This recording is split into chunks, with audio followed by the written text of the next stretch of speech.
Boa noite. Se eu usar que o meu não estava funcionando. Ronaldo é o produtor do espetáculo, associado nosso, e que foi responsável por trazer para o Brasil esse espetáculo, depois de uma luta de... Quase 12 anos. 12 anos. É fácil. Bom, eu e Marcelo vamos trocar de roupa rapidamente e a gente volta em seguida para conversar com vocês. Tá bom. Até já.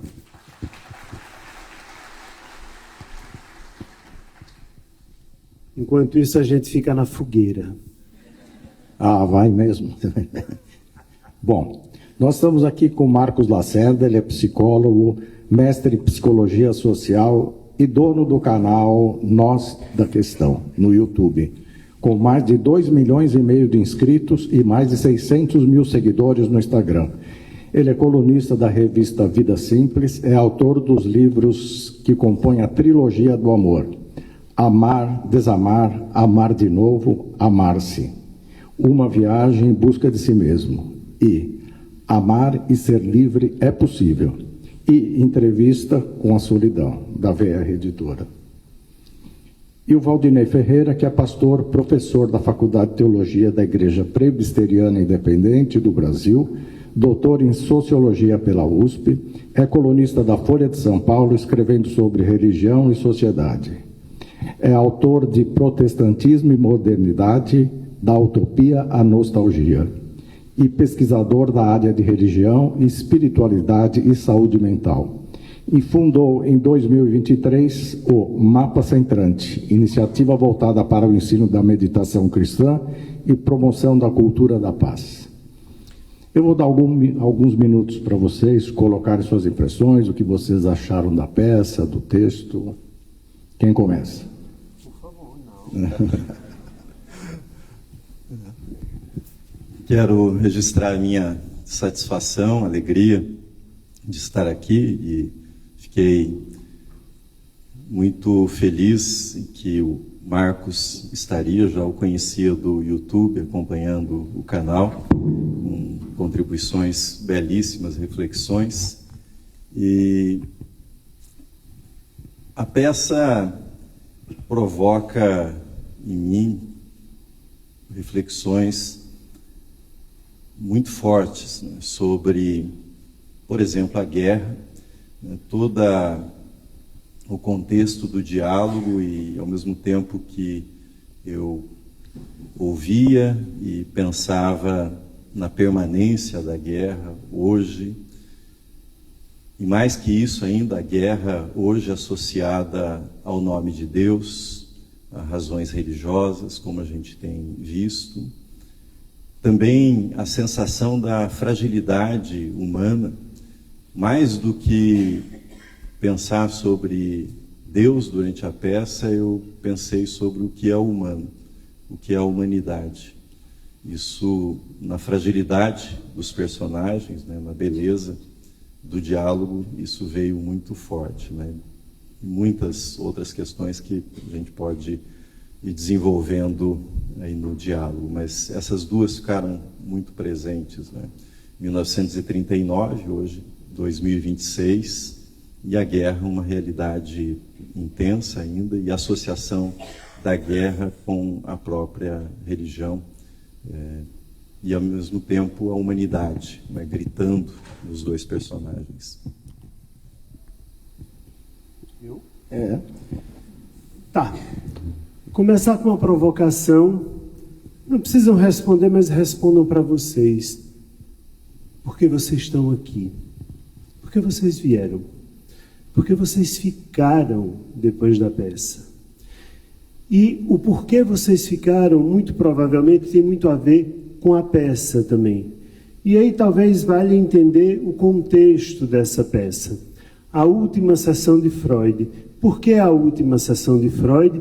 E por que é que Freud se dá o trabalho de chamar esse homem que ele tem alguma curiosidade intelectual a respeito desse homem, que acha que vale a pena gastar os últimos momentos dele com esse homem? Porque, observe, Freud vai se matar. É por isso que Freud está chamando Ana. Freud tinha um pacto com Ana. Enquanto ele continuaria vivo, enquanto ele conseguisse trabalhar, e enquanto ele suportasse a dor. Quando isso não fosse mais possível, ele se mataria. Por isso ele precisava de Ana e do médico, porque era o pacto. E o médico então viria, daria, como de fato foi, deu uma injeção de morfina, Freud dormiu, depois deu outra injeção de morfina, o coração de Freud parou. E isso também, a ausência do cachorro, que é citado na peça, porque o cachorro não saía de junto de Freud. E também é quando Freud desiste, quando o cachorro dele já não consegue mais chegar perto dele, pelo mau cheiro, pelo cheiro de podre que ele faz referência. Então, se a gente observar direito, essa peça tem muitas camadas. E uma das camadas é a inveja de Freud. Porque Freud não tem mais tempo. E este homem, ao qual ele diz, eu tenho inveja da sua inteligência, vai continuar. E Freud não. Então, isso abre para a gente pensar. E qual é o texto que está em questão na peça? Moisés e o monoteísmo. Quando Freud escreve Moisés e o monoteísmo, o que é que Freud vai fazer? Freud desmantela a imagem de Moisés. E Moisés foi quem fundou a estrutura do povo hebreu. E Freud era judeu de origem, mas ele não se importava com isso. Então, ele simplesmente, ao escrever Moisés e o monoteísmo, ele vai mostrar que o monoteísmo, a adoração a um Deus único, não foi uma dádiva divina trazida por Moisés. Mais do que isso, ele vai dizer que Moisés não foi uma pessoa, foi uma condensação de alguém que vivia lá no tempo de... O faraó era Akenaton. No tempo de Akenaton, e esse homem depois sai, deixa Akenaton e leva o povo hebreu embora, que vai fundar lá o povo hebreu, e é uma condensação de um homem egípcio com um pastor hebreu. Então, para Freud, Moisés nenhum homem foi. E ele diz isso em plena guerra, quando os judeus estão sendo perseguidos. E isso é tudo muito interessante e é pano de fundo para a discussão, provavelmente, que a gente vai ter aqui hoje. Ou pelo menos eu espero. Pois bem, então, guardem isso e daqui a pouco, daqui para eu ir embora, eu respondo por que é que vocês estão aqui. Agora, gravem isso. Freud iria se matar, era a última vez que ele estava conversando com alguém e sim, ele tinha inveja desse homem. Essas são as minhas impressões da peça, que foi o que ele perguntou. Tá ótimo. Preciso salientar o seguinte, o autor escreveu essa peça para acontecer exatamente nesse dia, que esse dia existiu. Então, todos os fatos que acontecem aqui, o discurso do rei, o bombardeio de Londres, isso aconteceu mesmo nesse dia, 3 de setembro de 1939. E o Freud se mata 20 dias depois.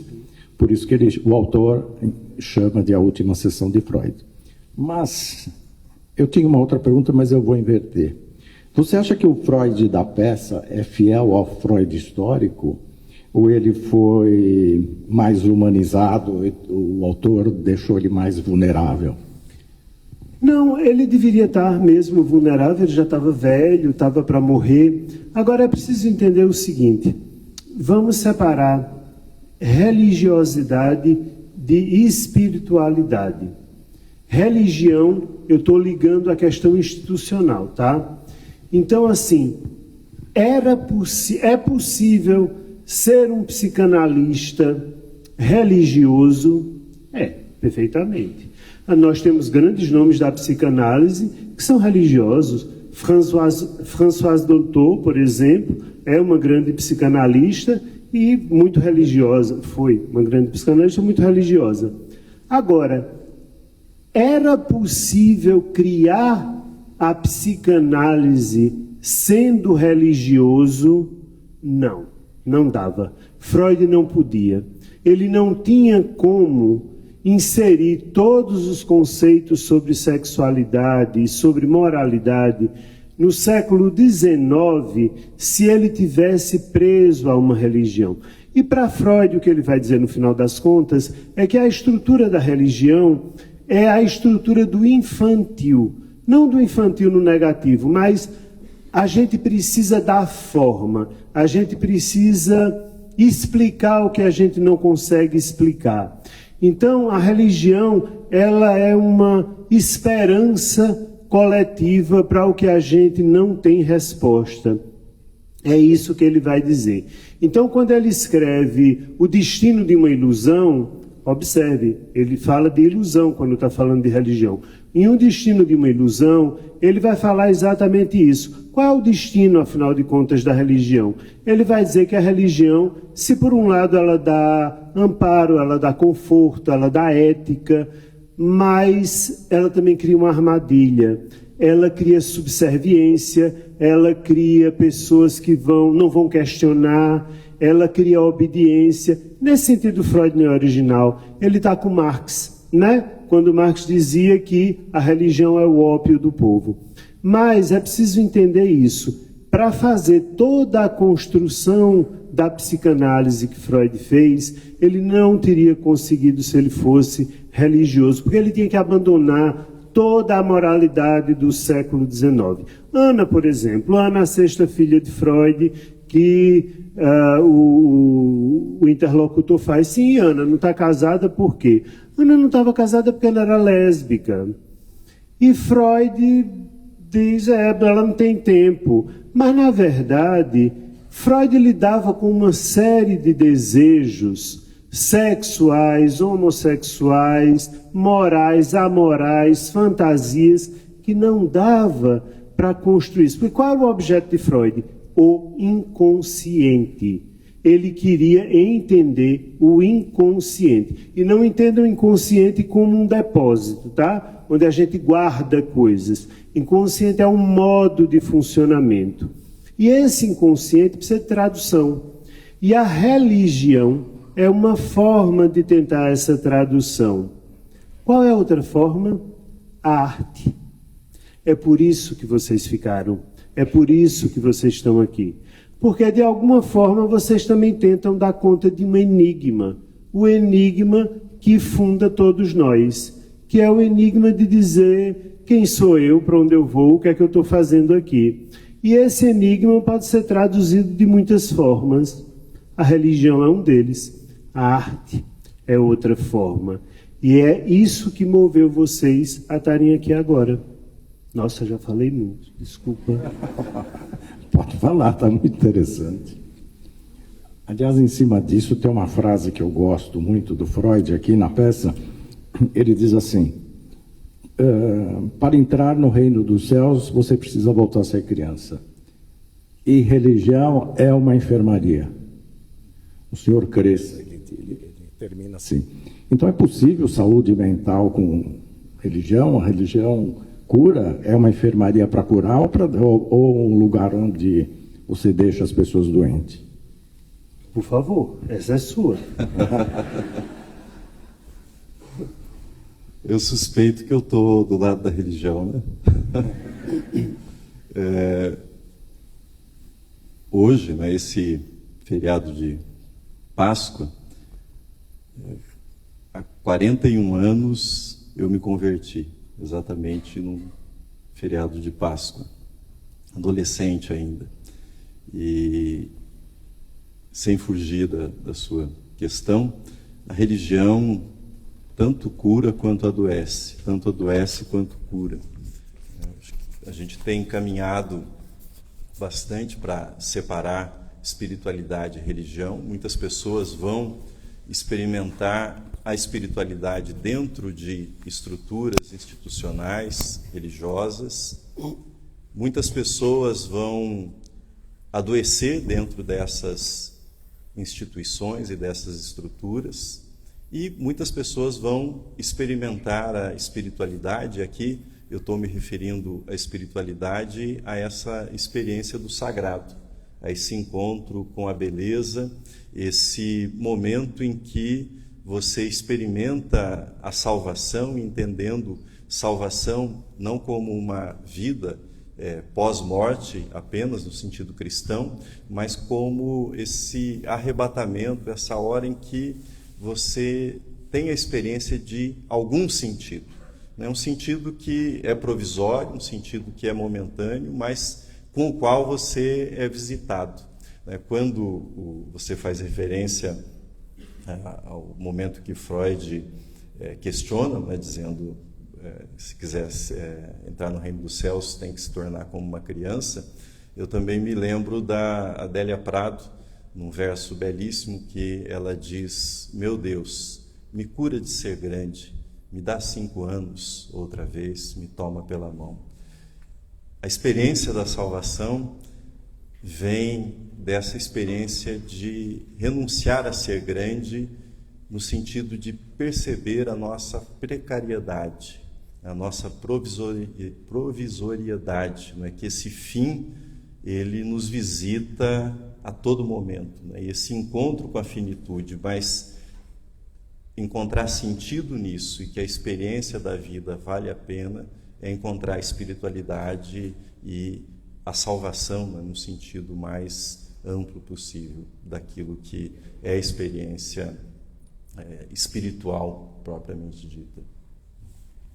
Agora, você falou uma coisa interessante, Marcos. Você estava me ouvindo? Hein? A gente está ouvindo tudo lá atrás. Religião é diferente de espiritualidade. Uhum. E é mesmo, né? Eu sempre entendi, eu não sou nós não somos especialistas em Freud aqui. A gente passou a estudar, eu particularmente passei a estudar à medida que a gente... O ator é isso, né? Se joga no trabalho em cima dos personagens que faz.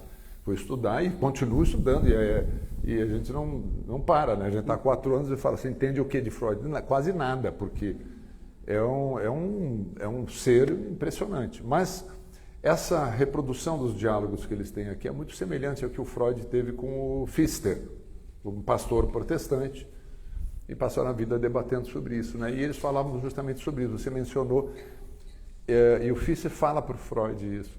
Por que um judeu ateu criou a psicanálise e ele responde porque talvez os crentes não estivessem prontos, preparados a esse momento. Por outro lado, o Pfister diz que o Freud não é ateu. Ele diz assim, o senhor não é ateu, porque ele queria dizer que pela humanidade que ele demonstrava na vida, se dedicando, passando a vida dedicada ao outro, ele era muito mais, vamos dizer assim, espiritualizado, conectado pela humanidade no sentido do sagrado, do que aqueles que muitas vezes carregam a Bíblia na mão, ou livros sagrados na mão, mas que não praticam isso. Então é uma colocação que eu faço para os dois, para as considerações de como vocês entendem esse trajeto do Freud, né? Porque tinha uma razão ali também histórica dessa dificuldade dele com a religiosidade, né? Pai ortodoxo, a babá católica, aquela coisa toda, e a guerra, a perseguição nazista, que era apoiado pelo Papa de então, timidamente, discretamente, mas era. Pio XII. Então, tudo isso é uma mistura que leva ele a dizer não, a ilusão. Mas...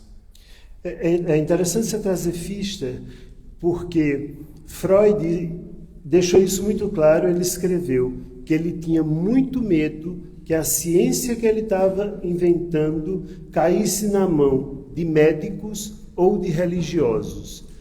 Entretanto, ele não tinha dificuldade em se comunicar com religiosos como Pfister, por exemplo, com quem ele debatia psicanálise e pedagogia, psicanálise e educação. Ele tinha essa interlocução com Pfister. Então, quando você atribui a Freud uma espiritualidade, que é o que Pfister faz, vá que seja, mas talvez eu atribuísse mais a Freud uma filosofia de vida, porque Freud tinha uma filosofia muito clara. Para ele era o seguinte: a vida é feita de sofrimento. E nós precisamos suportar esses sofrimentos. Nós precisamos passar por eles. Na Primeira Grande Guerra, Freud perde uma filha e perde um filho. Ele sentiu muito mais a perda da filha, que inclusive você cita na peça. Acho que foi febre amarela que ela morreu, né? Foi febre amarela. Mas o filho morre na guerra também. E essa época das perdas de Freud foi a época que ele mais produziu. Era uma época que ele estava em alta produção e onde ele estava passando muitas dificuldades, porque o consultório esvaziou, ele não tinha dinheiro e ele tinha que produzir. E aí ele se debruça sobre isso. Acredito que, se quiser pensar nesse sentido, no espiritualidade é possível, mas talvez a gente pudesse pensar muito mais Freud, um estoico, né? Muito mais próximo da filosofia estoica do que de uma espiritualidade. Fato é, Freud conseguiu o que ele não acreditava que era possível. Ele não acreditava na vida após a morte. E ele continua vivo. E a gente está falando dele. Pois é. Ó, e aí, ele continua vivo. E aí eu pergunto popular, assim, né? Eu sou espírita. Tem muitos espiritualistas, aliás, todas as religiões acreditam na vida após a morte, com acontecimentos diferentes após a morte, mas todas as religiões acreditam que existe alguma coisa lá. Eu sempre me pergunto, eu como espírita, agora estou fazendo um comentário à parte, Freud chegou lá e falou assim, e agora? Aquilo que ele fala lá no final, se eu tiver certo, vamos participar do banquete final, que é a aposta de Pascal. Essa é a aposta de Pascal, né, pastor? E aí chega lá e diz assim, nossa, agora tem mesmo. Como é que eu faço agora? Aí existe um certo utilitarismo também, né? Se eu não acreditar e houver alguma coisa, então eu me dou mal, né? Então é melhor acreditar, né? É um jeito utilitarista que o C.S. Lewis reproduz, mas na história do cristianismo há inclusive um poema espanhol muito bonito, anônimo, né? Não vou reproduzir os versos exatamente, mas o raciocínio é o seguinte, né? Que mesmo não havendo céu e inferno, eu ainda te amaria, né? Ou melhor, o inferno não me convenceria a amar a Deus, mas ver o Cristo crucificado, isso sim me comove, né? E me leva a amar a Deus, né? Mesmo que não haja céu ou inferno, né? Ou seja, essa experiência do Cristo, que eu estava pensando nisso durante a peça, nós estamos fazendo hoje aqui na Sexta-feira Santa, e uma das expressões mais fortes do Cristo, Deus meu, por que me desamparaste? A experiência do sofrimento, da dor, que está no coração da mensagem cristã e da experiência religiosa, num sentido amplo, né? O Max Weber, que foi um dos grandes estudiosos da religião, ele diz que toda religião tem de ter a teodiceia, ou seja, explicar o sofrimento. Porém, nunca explica satisfatoriamente, né? Porque para quem sofre, para quem tem uma perda, não há explicação suficiente. Aí entra outro elemento da religião, que eu acho que Freud entrou menos, né? Emile Durkheim, As Formas Elementares da Vida Religiosa, escrito em 1912, vai trabalhar que é o papel do rito, né? O rito, ele tranquiliza, ele acalma, né? A razão, a explicação, aquilo que a gente não consegue obter racionalmente, o rito emocionalmente tranquiliza, pacifica. O Durkheim, ele diz que alguém vai a uma igreja, não vai em busca de explicação, vai em busca de força, e essa força vem do rito, né? Vem dessa repetição do rito, né? Repetir, até que se torne realidade, como escreveu Manuel de Barros, né? Isso que o rito faz, né? Essa repetição, até que a realidade se transforme. Interessante, só fazer uma partezinha. Eu e Marcelo falamos muito sobre isso, a gente está fazendo a peça há 4 anos, estamos entrando no 5º ano, e pergunto muito para a gente sobre a repetição. é muito interessante. Fala assim, mas vocês não cansam todo dia falar a mesma coisa? Mas só que a gente fala a mesma coisa com pessoas diferentes. E o diálogo é outro. E na repetição, agora falando aqui do nosso trabalho em particular, traz isso. A elaboração. Quanto mais você repete, você vai elaborando. E até hoje a gente se pega...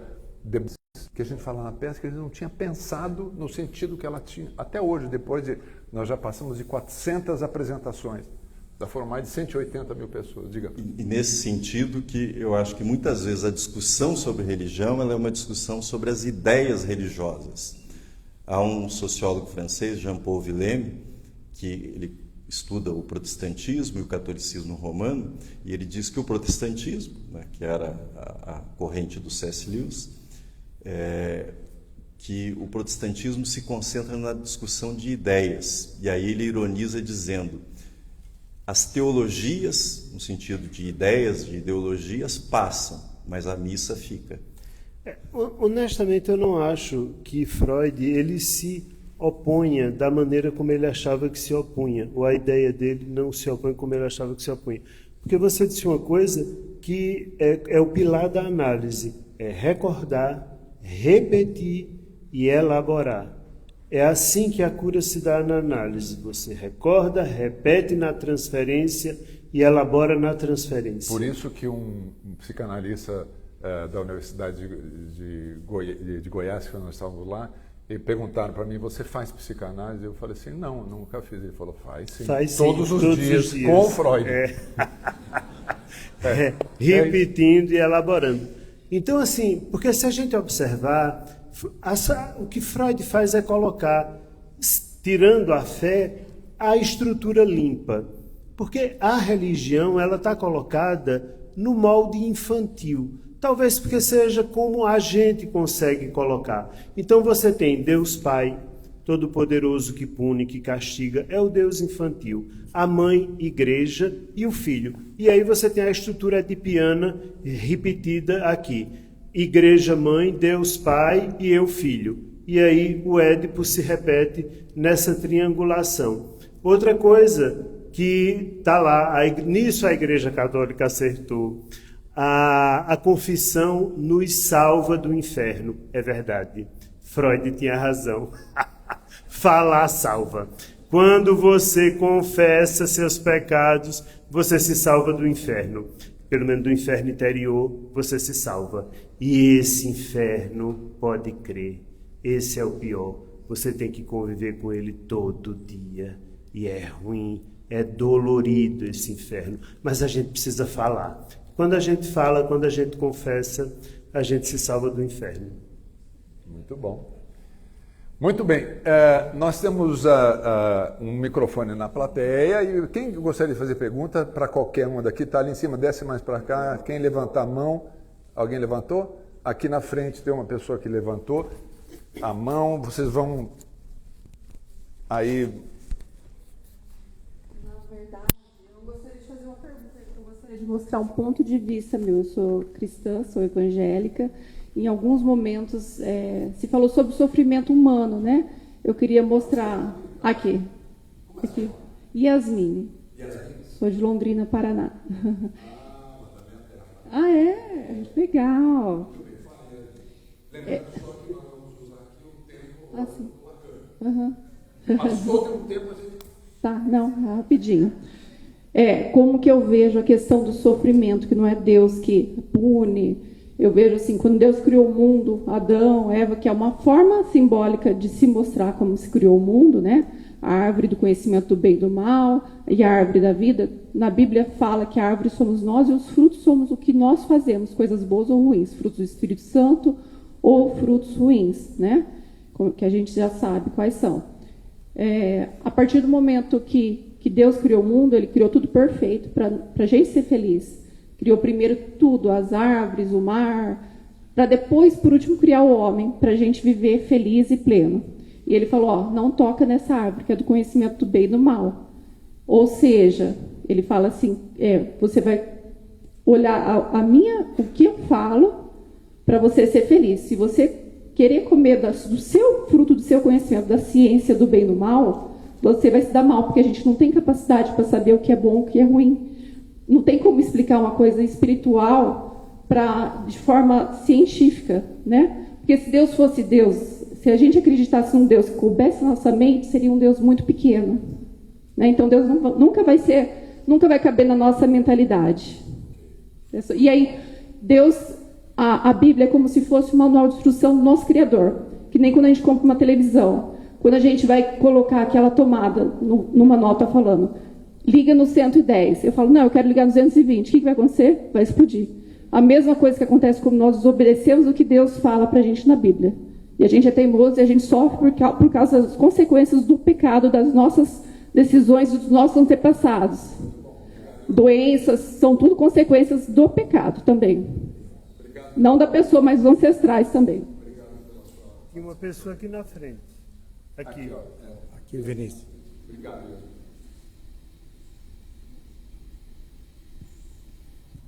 Boa noite, meu nome é Maurício.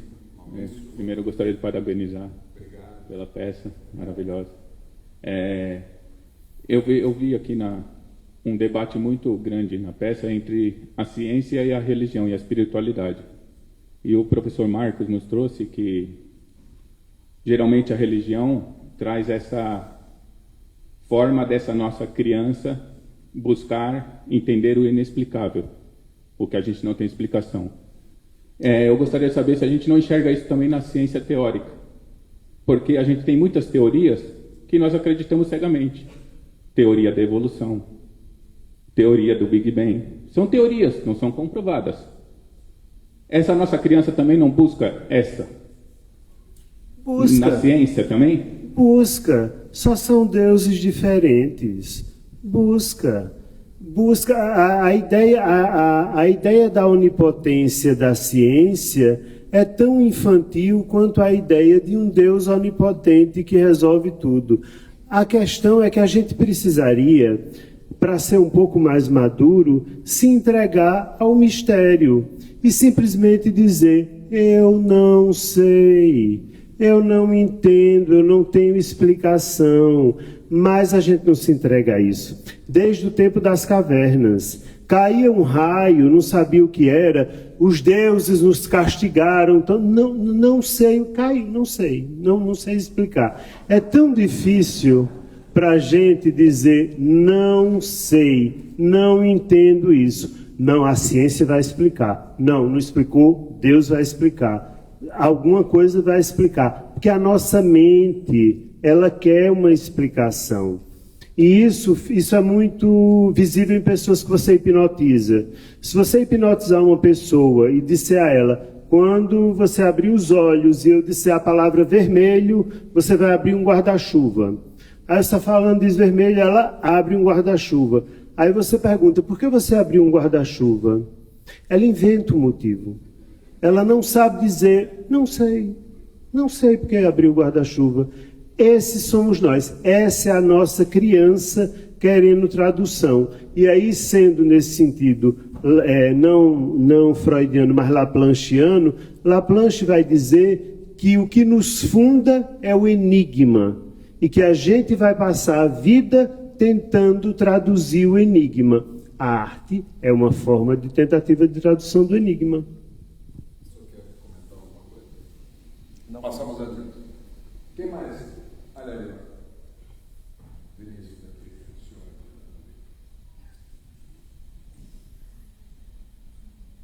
não, é aqui na frente. Ah, ela também? São duas pessoas? O senhor de camisa branca aqui. Então depois, levanta a mão antes e depois passa ela. Você acha que ela depois levanta a mão?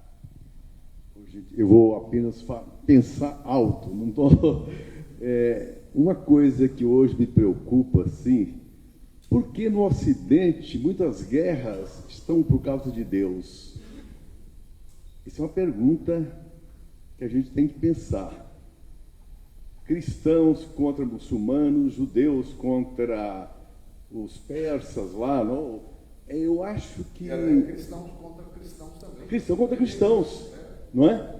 E eu, recentemente, eu tive acesso, comecei a ler alguma coisa de Gandhi, e Gandhi, ele tinha uma grande admiração pelo Sermão da Montanha. Aí alguém falou com ele, por que você então não se tornou cristão? Aí ele falou, os cristãos não praticam o Sermão da Montanha, sabe? Aí ele fala, a religião, a divindade, a espiritualidade é uma coisa que você traz muito da família. Aí eu me lembrei também, quando eu era criança, a minha mãe, meus pais, geralmente a mãe, que a mãe é mais ligada à religião, né? A gente, quando estava muito endiabrada, ela falava, meu filho, você não tem medo do fogo do inferno? Né? E a coisa ficou pior ainda quando um dia apareceu na minha cidade um religioso e ele deixou umas revistinhas e minha mãe passou a assinar essa revista. Olha que vem na capa da revista, das primeiras edições, uma imagem do inferno, que certamente tirada da Divina Comédia, né? Em que tinha uma série de cisternas cheias de fogo e as pessoas de cabeça para baixo, os pecadores, né? E eu pensei, a coisa de fato é feia mesmo. Posteriormente, eu pude estudar um pouco de teologia e tive a sorte de ter um ótimo professor. E a primeira conclusão que nós chegamos, primeiro, que o inferno e o demônio é um absurdo. O inferno como uma realidade, ou o demônio como uma pessoa, não tem comprovação no cristianismo. Eu acredito que isso é uma verdade. O inferno, cada um traz dentro de si como o céu também. Então, esse é um pensamento alto que eu estou fazendo. Né? Pediria só para você concluir, porque tá, eu paro por aqui. Eu não tenho, estou pensando alto, talvez, como as religiões levam muitas vezes as pessoas a não se entenderem, às vezes até se odiarem. A gente tem que pensar nisso. Se alguém quiser daqui dos nossos convidados quiserem comentar, fiquem à vontade, viu? Eu só ia dizer que não são as religiões, tá? Tanto faz muçulmano, católico, protestante, não é isso. São os seres humanos. Nós somos extremamente primitivos nos nossos afetos e a gente ainda não aprendeu a lidar com a nossa agressividade. Não sabemos mesmo. Sobretudo orgulho e vaidade, porque mais orgulhoso e vaidoso do que aquele homem cor de laranja lá dos Estados Unidos não tem.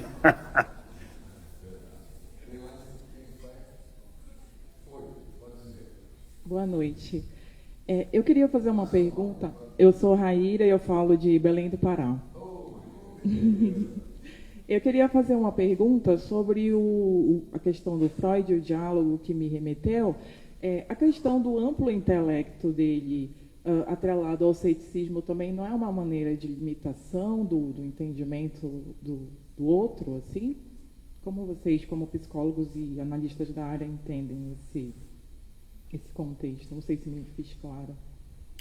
Você está falando da limitação de Freud?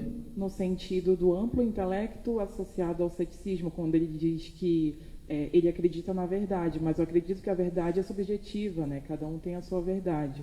Então, o ceticismo atrelado ao amplo intelecto com a verdade que ele julga ser dele. Nesse momento não seria um ato de confusão não sei se seria a palavra confusão, mas uma dualidade quando ele acredita que a verdade dele é superior à do outro, talvez.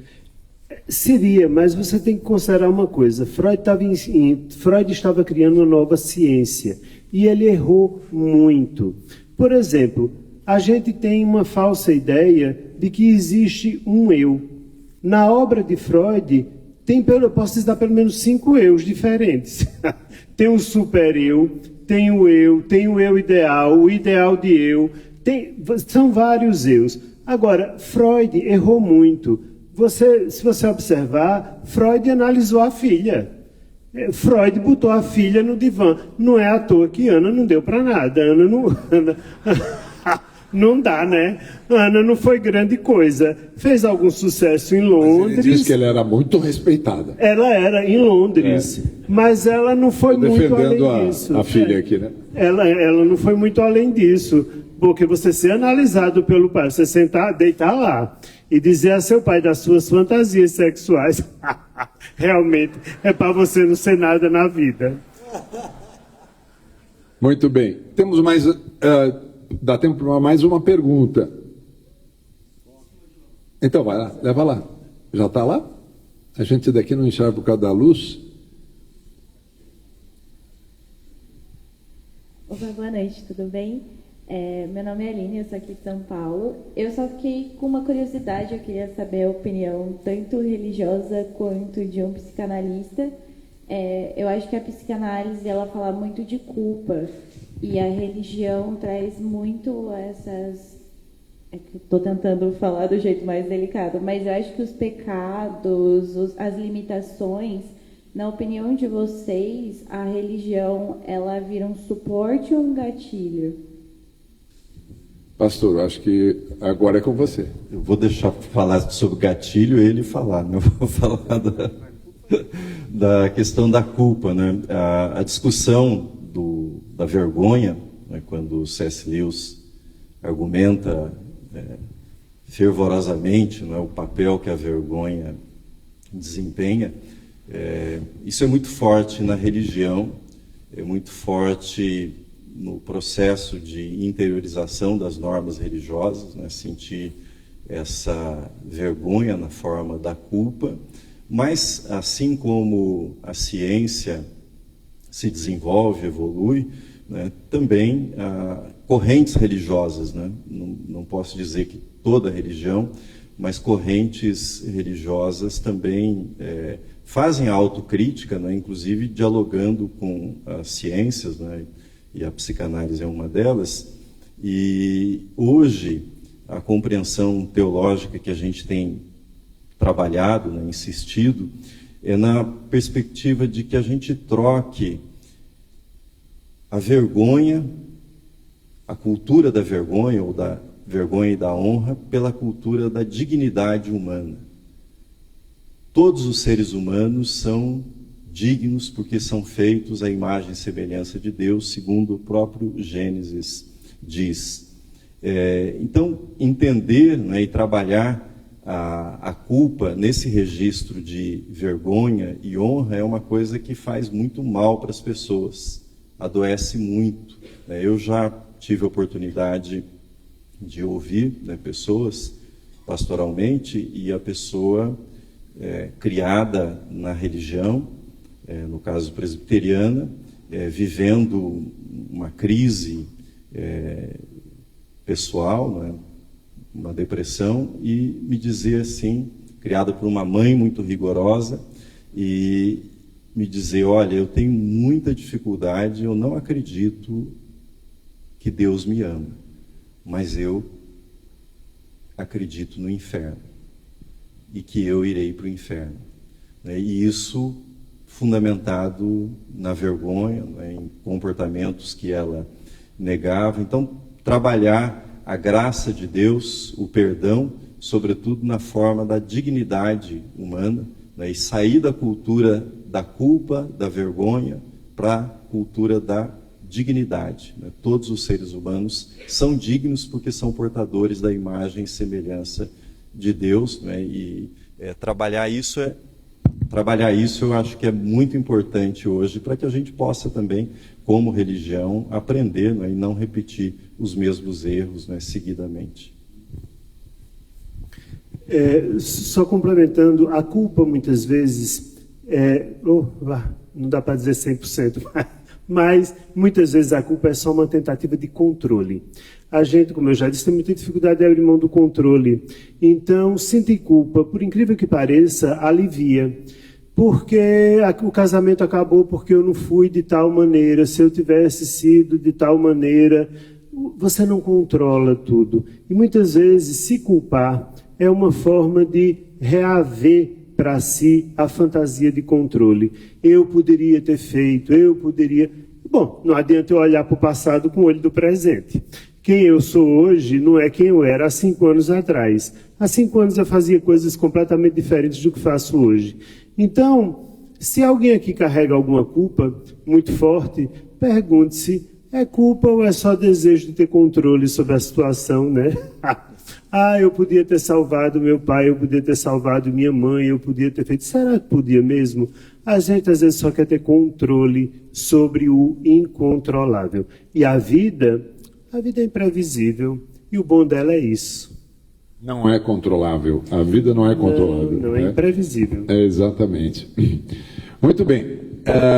É importante dizer para vocês que esses nossos bate-papos, temos sido gente maravilhosa passando por aqui. Tivemos o José Carlos De Luca, o escritor espírita e palestrante, Yasmine Pereira, que é uma psicanalista. Tivemos o Chris Dunker semana passada, foi o Chris Dunker?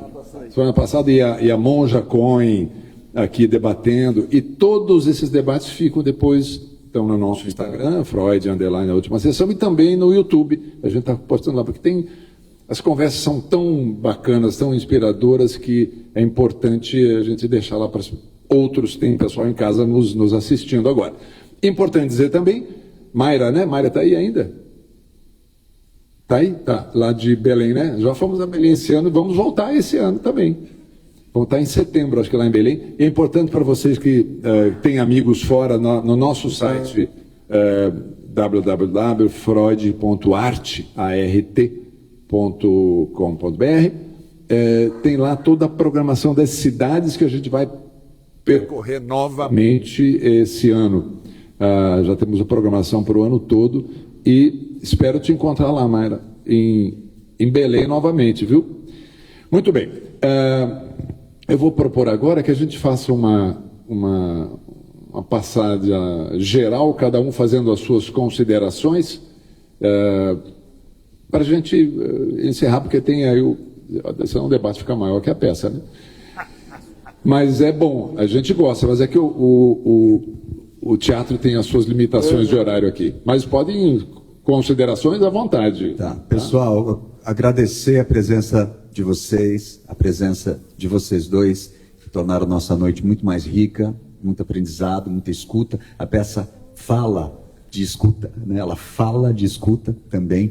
Muito obrigado pela presença. E lembrando que nós estaremos aqui até final de abril, então recomendem o espetáculo se vocês gostaram. Muito obrigado pela presença de cada um de vocês.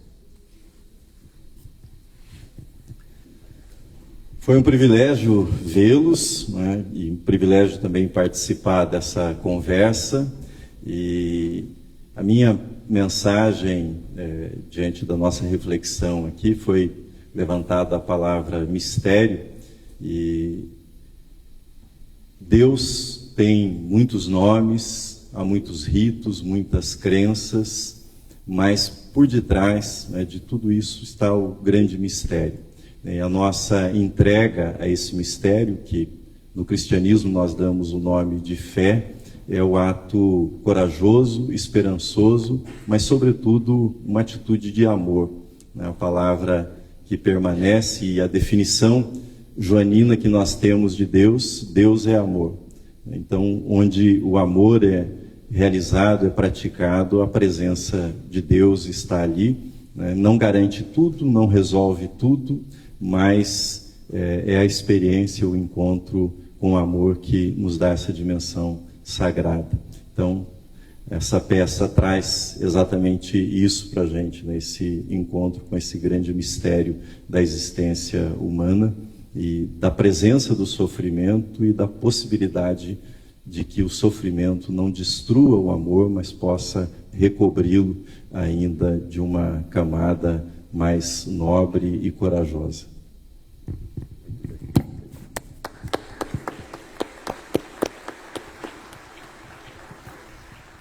Queria agradecer a todos e dizer o seguinte: nós fizemos umas canecas como lembrança para distribuir para alguns convidados, mas nos disseram há uns dias atrás que os psicanalistas adoram canecas. E por isso, nós colocamos algumas à venda lá fora, se vocês quiserem. É verdade que o psicanalista gosta de caneca? Olha aí, é verdade. Olha, o Chris Dunker recebeu a dele a semana passada, ele ficou numa felicidade aqui no palco, tirou foto com ela, eu falei, mas é uma caneca. Mas é uma canequinha do Freud, né? Tá bom, tem uma caneca e camiseta também. Muito obrigado pela presença e boa Páscoa para todos.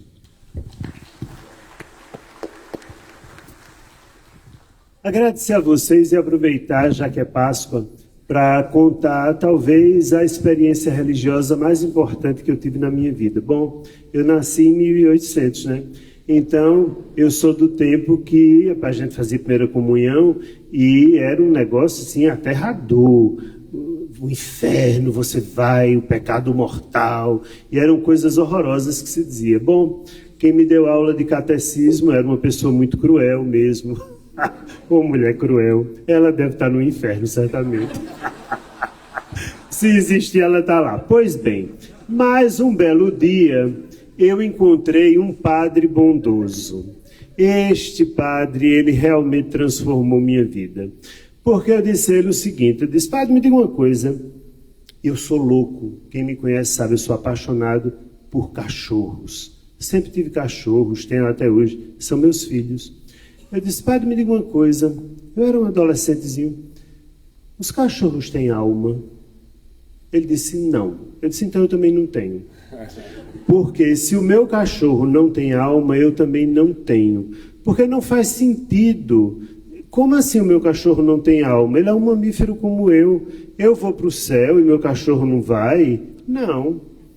Ele olhou para mim e disse, é importante para você encontrar o seu cachorro no céu? Eu disse, claro que é. Ele disse, então ele estará lá. E aí eu entendi que o céu é particular. Cada um tem o seu. E o meu tem cachorros. Muito bom. E você sabe que cachorro, na minha opinião, é a maior prova do amor incondicional. Todo mundo fala que é mãe, não, é cachorro. Que você pode dar bronca, brigar, fazer o que você quiser, eles ficam amoadinho no canto. A hora que você fala assim, ele já vem com o rabinho banando. Eles não guardam mágoa, eles não têm mágoa, eles te amam incondicionalmente. Mas eu vou confessar também uma história minha com o padre. Eu sou de família judia, judaica. Toda a minha família, todos os meus cromossomos são de família judaica. E aí, no Paraná, a Yasmin está aí ainda? Tá. Nasci em Curitiba, interior do lado do estado, Ponta Grossa, onde se morava. Não tinha a escola melhor do que a escola dos maristas, dos padres maristas. E aí eu fiquei felicíssimo, uma escola linda que tem até hoje lá, maravilhosa. Padres maravilhosos. Encontrei, ela foi muito interessante. Só que o padre que dava aula de religião, e aí aquela história, né? Quem não for católico pode sair da sala. E eu, né? Saí da aula, matar a aula. Já saí no corredor, não tinha ninguém, só eu. Criança não gosta de ficar sozinho, né? Voltei naturalmente e depois passei a rezar terço, fazer tudo. Aprendi tudo, que nem o Freud, né? Mandaram ele para a igreja. E um dia, na aula de religião, pegou o padre falando ali, dando aula, e deu a entender, e a criança pega rápido, que quem não fosse cristão não ia para o céu. E aí eu, no final da aula, falei, padre, mas quer dizer que ele ficou, mas ele não respondeu, e eu entendi que sim, era verdade, quem não ia cristão não ia para o céu. A partir daquela noite, eu me cobri à noite, eu dormia com meu irmão, né? Cobria para fazer sinal da cruz debaixo da coberta para ninguém ver, como é que se fazia que nem o Freud, né? Cuidar, fazer rezar, fazer de tudo. Mas também foi um bom aprendizado. Tinha lá padres que, por outro lado, eram extremamente generosos e conseguiam abraçar e acolher todo mundo. Você falou que uma coisa que mais te impressionou na peça foi a questão da humanidade dos personagens. Que é isso, né? Os dois têm ideias diferentes, mas eles se acolhem o tempo todo. Na fragilidade do Freud, ele acolhe. Na fragilidade dele por causa da guerra, Freud pega um copo d'água e vai levar. Nós estamos falando de espiritualidade superior, aquilo onde a humanidade se manifesta de uma maneira mais efetiva. Não importa qual seja a tua religião. Aliás, tem tanto ateu melhor do que tanto religioso, né? Por aí, não é? Então, eu acho que essas reflexões trazidas aqui vão nos Eu, Marcelo e Ronaldo, particularmente aqui, a gente, todas as semanas, todos os dias, conversando com as pessoas após o espetáculo, a gente vai se enriquecendo e aí a gente entende o porquê do sucesso da peça, porque ela provoca aquilo que é talvez mais importante na nossa humanidade, né? Saber o que a gente está fazendo aqui, para onde a gente vai, o que a gente quer desse mundo que a gente vive, né? E é isso, eu agradeço muito a presença de vocês. Quer falar alguma coisa? Não. Agradeço muito a presença de vocês. Não esqueçam daquele ovinho para mandar para os amigos que quiserem ver a peça. Esse domingo é o dia. Olha, é uma possibilidade grande de sair entre uma das pessoas aqui, né? Então, eu desejo uma boa Páscoa para vocês e até breve. Espero vê-los, porque tem muita gente que volta para ver a peça para ter uma segunda opinião. Tá bom? Obrigado, gente. Muito obrigado.